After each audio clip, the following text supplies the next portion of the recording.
принес ведро прямо с моря. Свежий. Почистила кильку. То, что осталось. То, что мы не посолили. Мы ее промываем от крови. Хорошенечко. В холодной воде.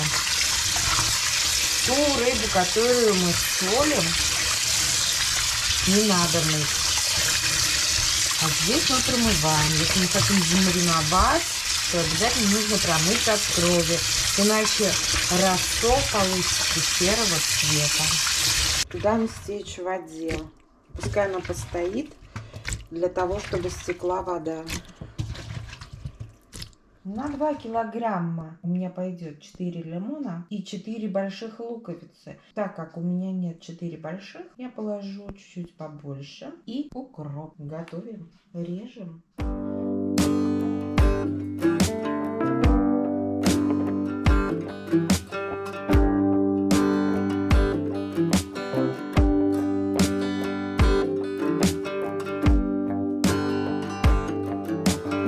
Вообще волшебная килька, будет вкус обалденный. Называется президентская, но я бы назвала ее королевская. Полстакана соли, морской соли, 2 стакана сахара, потому что у нас идет лимон. Перемешаем. Сделаем легкий массаж нашей килечки. Добавляем сюда лук. Размешиваем с луком. Легкий массаж. Все вкусы сейчас перейдут сюда. Ох, как вкусно.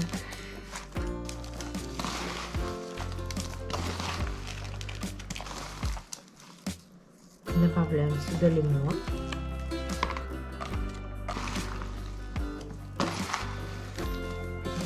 Смешиваем с лимоном.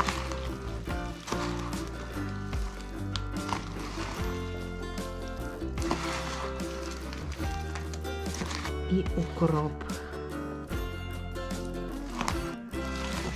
Все это перемешиваем.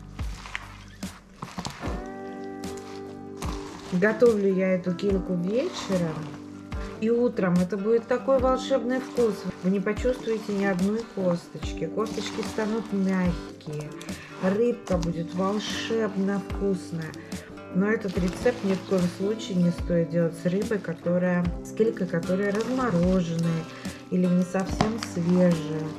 Именно вот этот рецепт хорош для той кильки, которая только-только с моря принесена, вот свеженькая. Этот свежий вкус остается у нее. Вы когда будете есть с утра эту кильку, вы почувствуете, что у вас вырастают крылья, вы закрываете глаза, вы чувствуете этот вкус, и как будто бы вы поднимаетесь в небо. Единственное, что вас может остановить, это стук ваших тапочек, которые вы услышите, когда они падают на пол. Я еще добавлю сама по своему вкусу перца черного. Он тоже придает очень душистый запах. Вот мы промассировали. Уже даже растворилась соль, сахар. Все эти вкусы перемешались. И теперь мы ее оставляем на ночь в прохладном месте. И завтра, ребята, это будет такое волшебство.